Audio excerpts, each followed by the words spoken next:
네, 계속해서 한지원 캐스터와 함께 오늘 시장 이슈 살펴보도록 하겠습니다. 어서 오십시오. 네, 안녕하세요. 오늘은 어떤 이슈입니까? 네, 가상화폐 가격이 다시 꿈틀대고 있죠. 비트코인 가격이 주말 새 2만 달러 선을 넘었다고 하는데요.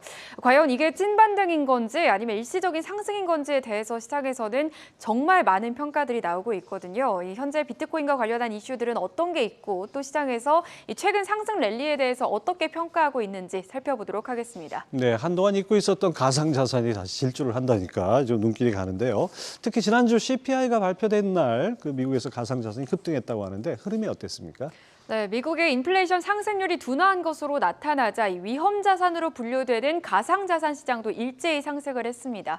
미국 연준이 하반기 금리 인하에 나설 수 있다는 기대감이 커지면서 추세적 상승 전환이 가능하다라는 전망이 고개를 들고 있는데요.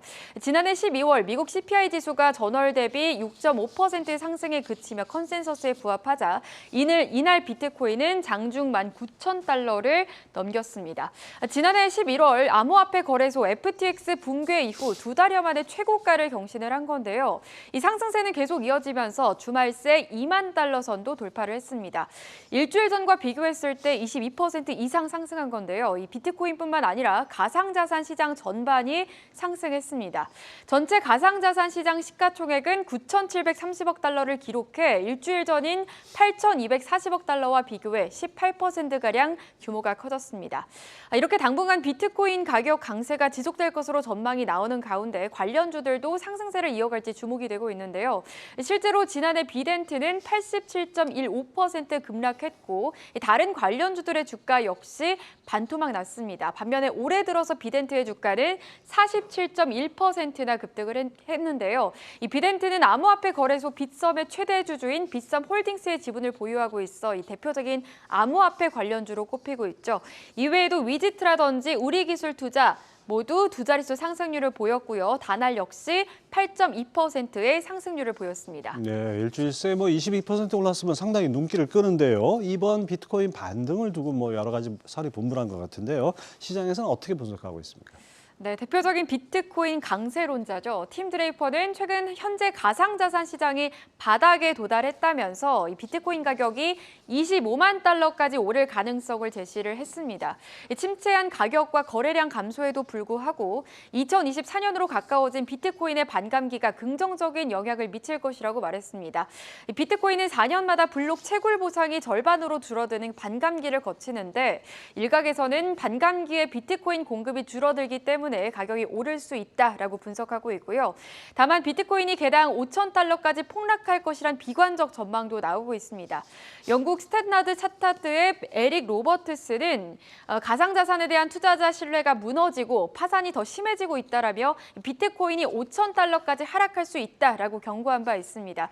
이 비트코인의 반등을 두고 시장에서는 정말 다양한 견해와 엇갈린 시선들이 나오고 있는데요. 참고해서 투자해 보셔야 될 것 같습니다. 네, 25만 달러와 5천 달러. 이거 격차가 보통 이만저만이 아닌 것 같은데 누가 맞을지는 두고 봐야겠습니다.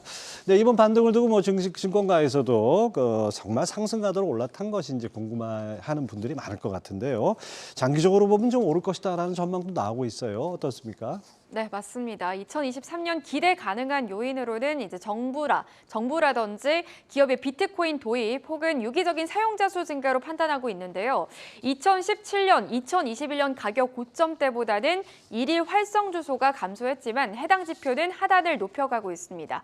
그러면서 비트코인 네트워크의 가치를 방어할 것으로 보이는데요. 이와 별개로 디지털 자산 생태계 가격이 전반적으로 반등한다면 그중 가치 저장 수단으로 분류되는 비트코인에 대한 수요도 증가할 것이라는 분석이 나오고 있습니다. 네, 그 외에 가상자산 관련해서 호재성 뉴스들도 있죠? 네. 네, 맞습니다. 먼저 첫 번째로 엘살바도르 의회가 디지털 자산 발행법을 통과를 시켰습니다. 이 법안을 발판 삼아 엘살바도르 정부는 비트코인 시티 건설에 박차를 가할 것으로 보이는데요. 이를 위해 10억 달러 규모의 비트코인 국채를 발행할 예정이라고 합니다. 암호화폐 업계에서는 엘살바도르 정부의 새로운 시도에 주목을 하고 있는데요. 이 성패를 떠나 국가 차원에서 암호화폐와 실물 경제를 연결하려는 시도가 시장이 시사하는 바가 크기 때문입니다. 또 두 번째로는 이 암호화폐 하락장에도 불구하고 관련 ETF에는 자금이 지속적으로 유입됐다라는 분석이 나왔습니다. 지난해 암호화폐가 65%가량 떨어졌지만 비트코인 선물 ETF에는 자금이 유입됐다고 하는데요.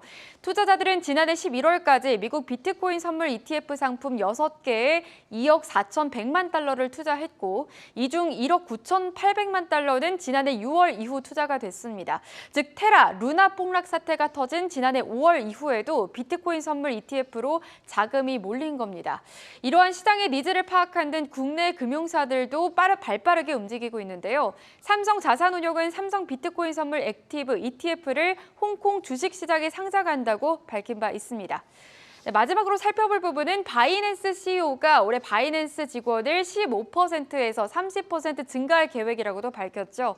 이 경쟁사가 인력 감축으로 하락장을 버티는 것과는 대비되는 행보인데요. 최근 바이낸스는 한국을 비롯해 다양한 국가의 암호화폐 거래소 인수를 추진하고 있다는 점까지 확인해 보시면 되겠습니다. 오늘 장에서도 가상화폐 관련주들 흐름이 좀 긍정적인데요.